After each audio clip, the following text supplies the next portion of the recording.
Completamos um ano de Covid-19 no país. Fez um ano do primeiro caso registrado oficialmente em solo nacional. E praticamente, para celebrar um ano de Covid no nosso país, atingimos a marca de 250 mil mortos. Eu já quero iniciar o vídeo enviando o meu abraço de pesar a todos que perderam entes queridos, familiares, amigos, pais, mães, filhos, para essa doença que é uma doença terrível. E todas essas mortes têm um culpado, o presidente Jair Messias Bolsonaro. Bolsonaro, desde o início da pandemia, acreditava que essa situação era uma conspiração global, eu não estou brincando. Luiz Henrique Mandetta, que foi ministro da Saúde, revelou isso no livro dele. E assim como Hugo Braga, que era diretor da Ascom, que é a Ascom, é a assessoria de comunicação dos ministérios, no caso o Hugo Braga era diretor da Ascom do Ministério da Saúde, também revelou. Bolsonaro acreditava que o lockdown, que o distanciamento social, que as medidas restritivas eram simples planos conspiratórios de governadores de oposição que queriam derrubar a economia do país para assim ficar mais fácil derrotá-lo em 2022. Não estou brincando, Mandetta revelou isso no livro. E Bolsonaro sempre acreditou que a economia seria o seu grande trampolim para vencer 22. Foi isso que ele apostou desde o início do seu governo. Então eu acredito que Mandetta de fato esteja falando a verdade. Mas agora nós temos 250 mil mortos. Atingimos esse número catastrófico, esse número triste, e o Brasil caminha na contramão do mundo. Enquanto os outros países conseguem acelerar as suas vacinações, conseguem controlar o avanço das mortes, aqui o vírus está mais descontrolado do que nunca. Mandetta falou uma verdade, salvo me engano hoje, em entrevista recente, salvo me engano foi hoje. Mandetta disse que o vírus vai em uma Ferrari enquanto a vacinação anda de carroça. E também nós temos que culpar Eduardo Pazuello, o preguiçoso maior da República. O come-dorme, Pazuello não trabalha, Pazuello só dorme, Pazuello só come. Pazuello não faz absolutamente nada. É um capacho de Bolsonaro. É um porquinho de Bolsonaro, que Bolsonaro trata ele como se fosse um nada. Porque Pazuello é isso, um nada. Enquanto Pazuello come, enquanto Pazuello ronca, enquanto Pazuello se delicia com os banquetes que são feitos e promovidos pelo Exército, gastando milhares de reais com picanha, com cerveja de marca e com leite condensado, 250 brasileiros oficialmente morreram. Porque nós sabemos que esse número é muito maior por conta da ausência de testes. Muitos brasileiros morreram sem o diagnóstico de Covid, simplesmente com síndrome respiratória grave ou aguda. O nosso país chegou ao fundo do poço, chegou ao colapso.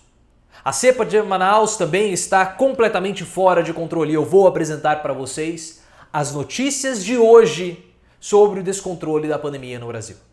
E eu já peço o seu like, clique no botão de gostei, é importante que você dê essa força para o canal, para que os vídeos continuem chegando em mais pessoas, porque nós somos uma comunidade de reflexão política. Nós trazemos mais pessoas, conseguimos esclarecer e vocês trazem relatos de pontos de vista diferentes em locais diferentes. Nós achávamos que o vírus, que a cepa de Manaus estava controlada, restrita em Manaus. Só que o vírus de Manaus é muito mais contagioso e muito mais perigoso. Notícia de hoje. Deixa eu pegar aqui para vocês. Notícia do UOL. Primeira página do UOL. Diretamente de Santa Catarina. Estamos entrando em colapso, afirma secretário de Saúde de Santa Catarina Prefeitos. Pessoal de Santa Catarina que adora Bolsonaro, né?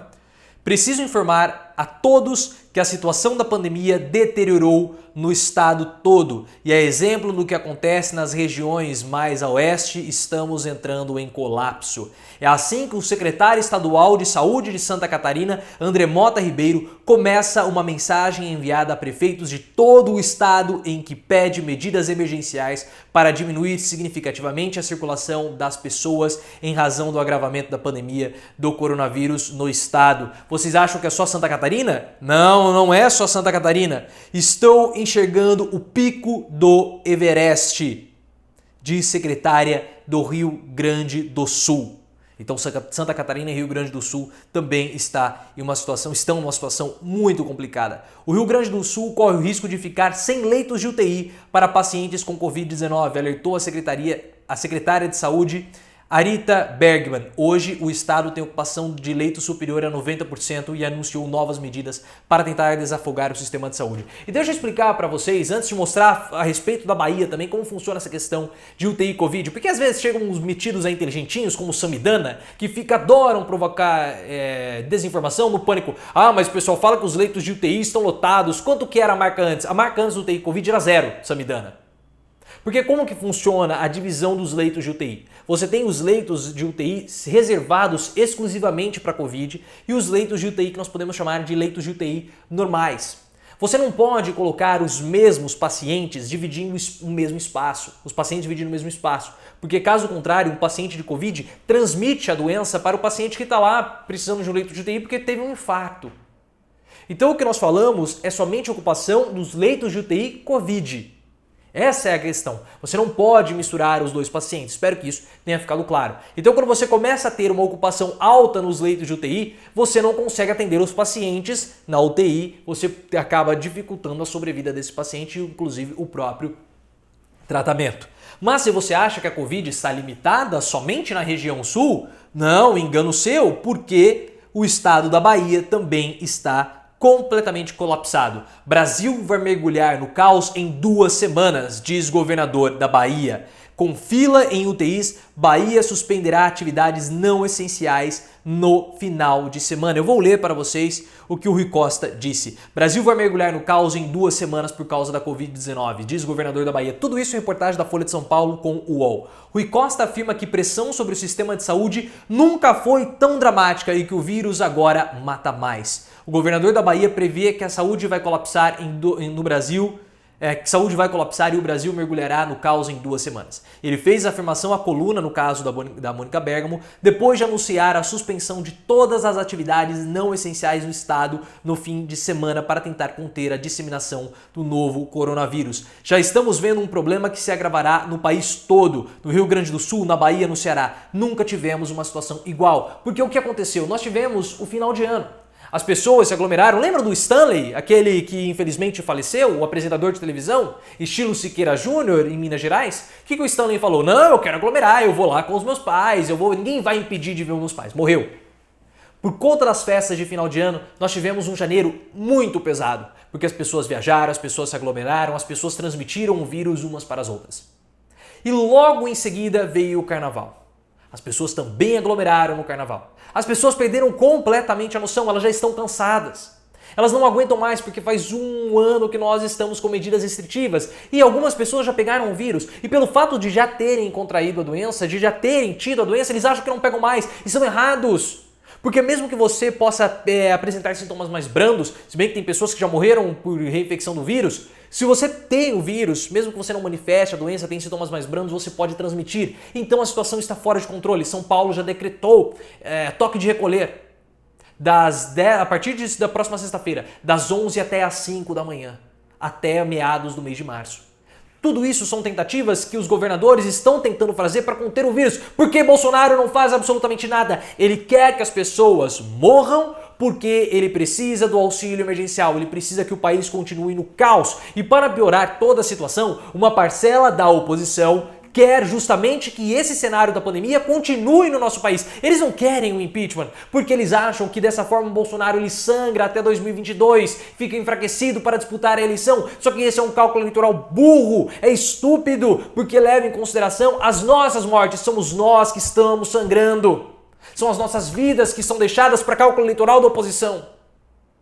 E quando a oposição vira as costas para a população percebe isso e não vai dar o apoio que a oposição pensa que vai ter em 2022. Ou a oposição acorda e de fato fica ao lado da população, ao lado dos trabalhadores, como não ficou no ano passado.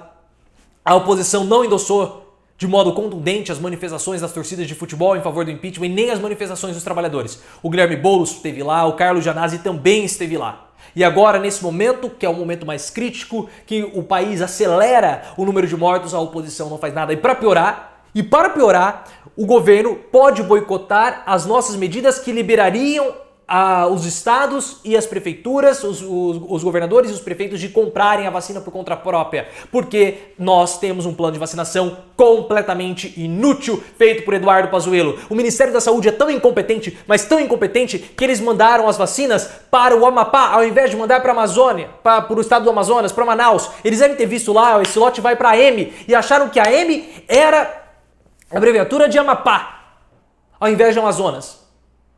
Assim, é um absurdo. E isso que o Bolsonaro vai fazer, ele vai vetar a compra das vacinas pelos prefeitos e governadores. Porque não tem mais o que fazer. Olha, já que você não quer comprar da Pfizer, eu preciso da Pfizer. Porque esse eleitor que você pensa que vai votar em você em 2022, ele também vai votar em mim. Eu tô sendo pressionado. Eu tô sendo pressionado por junta comercial. Eu tô sendo pressionado por grupos de comerciantes que ficam querendo que eu acabe logo com o lockdown e as medidas restritivas. Mas eu não quero deixar meu povo morrer. Porque isso vem eleitoralmente para cima de mim. É uma situação muito tensa, muito complicada, e nós temos que pressionar a oposição, porque somente a oposição pode fazer alguma coisa. E a nossa função é justamente pressionar. Nós temos que pressionar os políticos que nós votamos. Nós não podemos esperá-los fazer alguma coisa. Nós precisamos mostrar, olha, se você não fizer nada para pressionar o governo, para pressionar o presidente, você não tem meu voto em 22, porque você é um traidor. Você é um traidor. Você está fazendo cálculo eleitoral em cima de corpos. Você está agindo igual a Bolsonaro. Você não vale nada. Se você quer chamar o Bolsonaro de genocida, se coloque também, porque você também é um genocida. Você tem que pressionar o deputado que você votou. Essa é a sua função agora como cidadão. E essa é a minha função em alertar você. Nossa ação salva vidas. Venha comigo nessa. Se inscreva no canal, ative as notificações, me siga também no Twitter, @profileoficial.